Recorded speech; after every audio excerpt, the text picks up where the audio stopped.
Welcome to the Chelmsford Medical Centre reception. Now I'm here today to talk to some of the cosmetic surgery team about any questions and perhaps concerns you may have about surgical procedures involving the nose, the eyes and of course facelifts. We'll be finding out exactly what the procedure entails, answering some of the questions asked by previous patients, finding out the risks involved and looking at some past client testimonials. So I've signed in, I've had my coffee, and now I'm off to meet Professor Frame, who's part of the cosmetic surgery team here at Chelmsford Medical Centre. Professor Frame is Professor of Aesthetic Plastic Surgery at Anglia Ruskin University and is an executive committee member of the British Association of Aesthetic Plastic Surgery. He has over 25 years experience specialising in aesthetic and reconstructive surgery.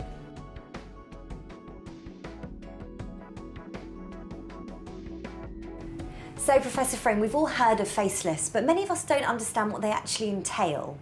A facelift is a technique, in theory, to rejuvenate the ageing, dropping face.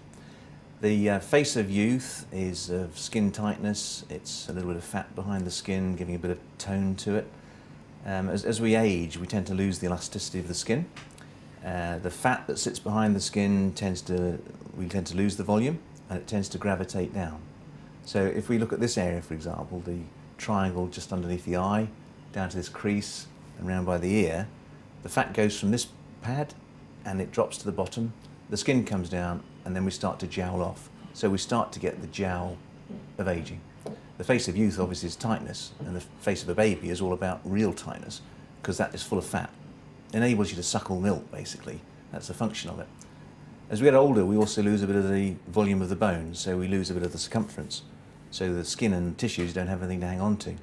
So the ageing face is skin falling off bone together with all the structures. And a facelift is all about trying to put that back up again. And there's different ways of doing it, and there's different areas of the face you call a facelift. For example, most people like yourself who wear a fringe, you don't see what's going on here. And most people in Britain don't tend to want the forehead lifting.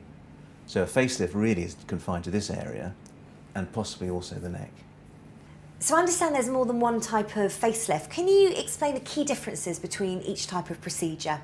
Well, facelift has a lot of history, and I have to say it must have taken a lot of nerve for the very first surgeon to do it.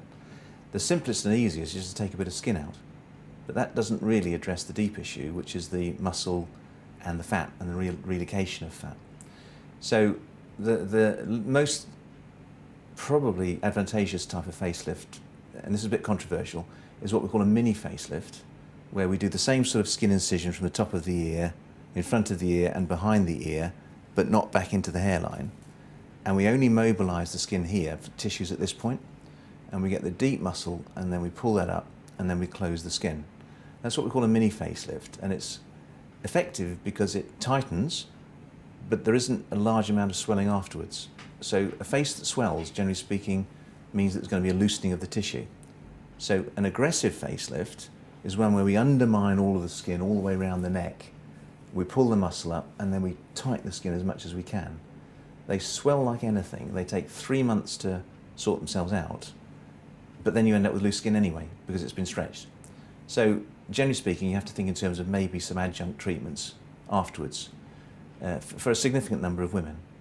With a mini lift, yes, you do need to do little tidy-ups, but generally speaking, it's not dangerous surgery. It's done under local anaesthetic. Cosmetic surgery isn't necessarily about wanting to look like someone else. I still want to look like me, but maybe a little younger and a little less tired. Can this be achieved with these procedures? A lot of people come along and argue that they're feeling tired, lethargic, yet they feel generally pretty well. And somebody says, oh gosh, you look tired today. And probably the best operation we do is upper eyelids. Now, I'm a pretty good example of somebody that should have upper eyelids done, because the skin, as it starts to hood, it starts to veil over the eyelid, and actually you're really trying hard to lift your eyebrows to keep it from obscuring your vision. That means you start getting these creases on your forehead, and the more you try to do that, the more likelihood you are going to get headaches. So just taking the skin off the upper eyelid, I think, is probably the best operation we do in cosmetic surgery. The risks are minimal, the rewards are incredibly high, and the patient satisfaction is almost like universal. So I think that's the best operation. Lower eyelids is not so much the same case. Pretty high risk surgery, if inappropriately selected. It's quite easy to end up with a pull down if you try and take too much skin off the lowers. Mini facelift, a really effective operation in most people. It just gives you back a little bit of tightness without looking ridiculously tight, which is what we'll say is the American model. They seem to accept the tight, inelastic, non-motile face. And you can only get that by Botoxing, filling, and repeated facelifts. And the downside to that is the hairline goes back, the lobe of the ear comes stuck onto the face, and the eyes look absolutely starry-eyed. So aggressive facelifting to me is not a great idea.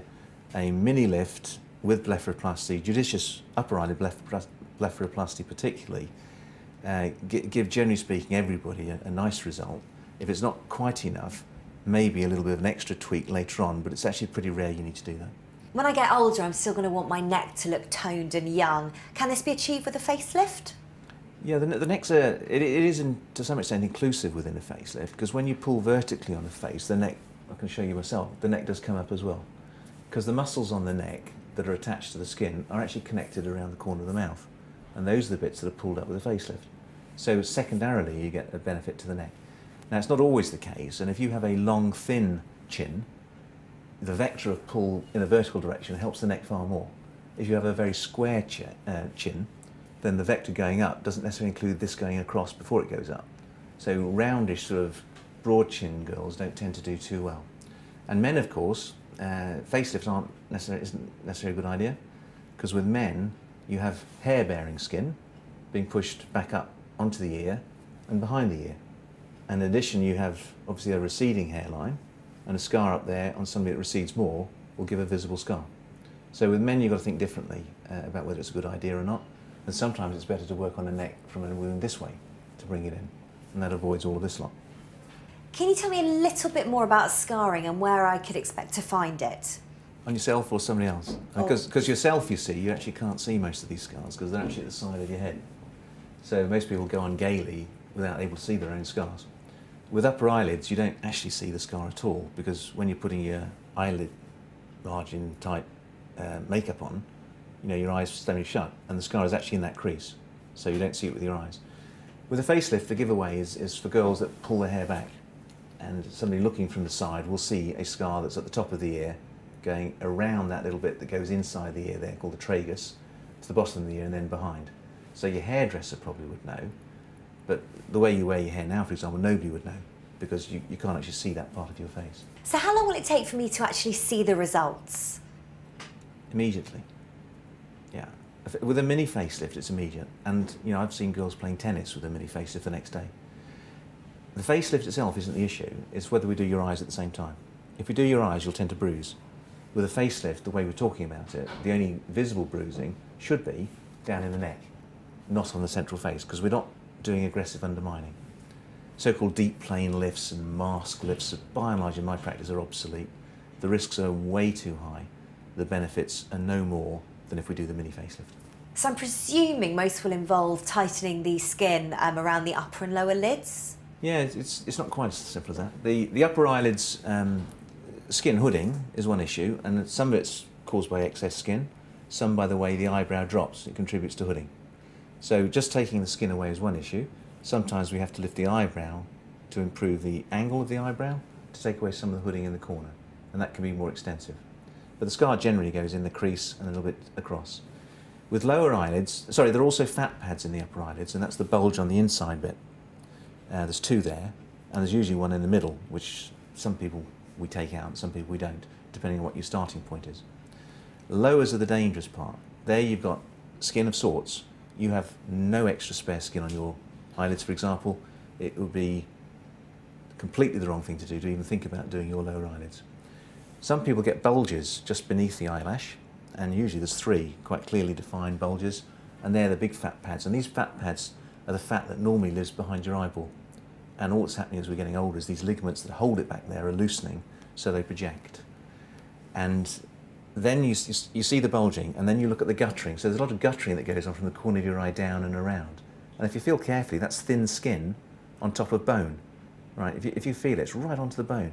And as we're getting older, it's because this bit drops, and that skin is fairly transparent, if you like. And so it's showing whatever's going on the bone structure, and it always looks darker. So it's not necessary that you have to do lower eyelid surgery. Nowadays we just fill in the gutter, and it hides the fact that you are bulging a bit, and it also enhances your cheek. So not you, but some people have a very flat cheekbone. Now we can improve the eyes by literally building up the cheekbone to make it look more compatible with the rest of the face.